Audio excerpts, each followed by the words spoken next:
వంటల వీడియోలు చేసి డబ్బులు సంపాదించుకోవడానికైతే నా వీడియోలు అయితే కాదు. ప్రతి ఒక్కళ్ళు న్యూట్రిషన్ అంటే ఏంటో తెలియక ఆయిలే వాడాలి, సాల్టే వాడాలి, లేదంటే తెల్లన్నమే తినాలి అని హెల్త్ పాడు చేసుకుంటున్నారు. వాళ్ళ కోసం వీడియో ఒక్కళ్ళైనా హెల్త్ బాగుంటుందేమో, వాళ్ళు బాగుంటే ఆ పుణ్యం నాకు వచ్చింది కదా అని వీడియోలు చాలామంది ఎక్కిరిస్తున్నారు. పర్లేదు.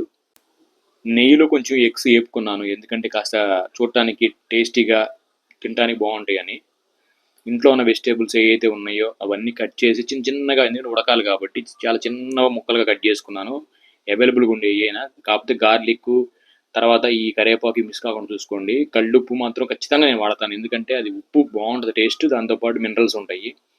సాంబార్ కారం అది, తర్వాత సంబార్ కారం అంటారు కదా, తర్వాత ఈ పసుపు, ఈ మూడు ముందు బాగా మిక్స్ చేసుకోవాలి, లేదంటే అది మిక్స్ అవ్వదు. తర్వాత 4 గుడ్లు 3 గుడ్లు మీకు ఎన్ని కావాలంటే అన్ని వేసుకొని కలుపుకున్న తర్వాత మళ్ళీ పెనం మీద కొంచెం నెయ్యి వేసి దాన్ని మిక్స్ చేసిన తర్వాత ఇలా వేసుకున్నాను.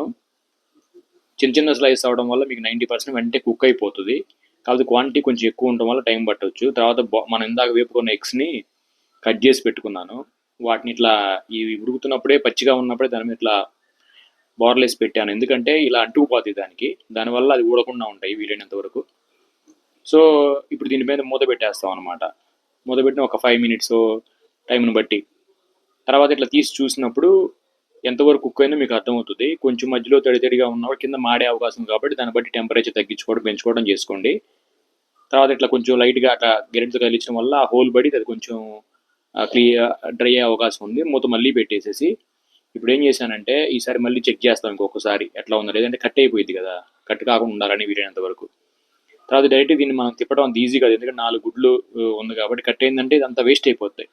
సో ఇప్పుడు ఏం చేశానంటే దాని మీద ప్లేట్ లైట్గా సైడ్స్ లేపేసి ప్లేట్ పెట్టి ఈ పెనాన్ని డైరెక్ట్ తిప్పాను దాని మీదకి. తర్వాత ఆ పెనాన్ని మీదకి మళ్ళీ ఆ పళ్ళెం మీదతో ఇట్లా జారి విడిచాను అనమాట. జారి విడిచినప్పుడు ఏంటంటే అవి రాకుండా పడుతుంది, ఏదో ఒకటి ఉడిచినా కూడా మనం జాగ్రత్తగా పెట్టుకోవచ్చు. తర్వాత ఇట్లా చేయటం వల్ల చూడండి కింద కూడా వేడి తగలటం, అటు రెండో వైపు ఉడుకుతుంది. సో ఇది మీ జస్ట్ స్నాక్ ఐటమ్ లా చూడొద్దు దీన్ని, ఖచ్చితంగా కంప్లీట్ మీల్ లాగా ఉంటుంది. దీంట్లో బంగాళదుంప మొక్కలు ఉన్నాయి, దాదాపు ఒక 4 గుడ్లు ఎట్లా వేసాము, 3 గుడ్లు ఎట్లా వేసాము. సో గుడ్డుకు 3 గ్రాములు ప్రోటీన్ వేసుకున్నా కూడా దాదాపు 21 గ్రాములు ప్రోటీన్ ఉంది మీకు దీంట్లో.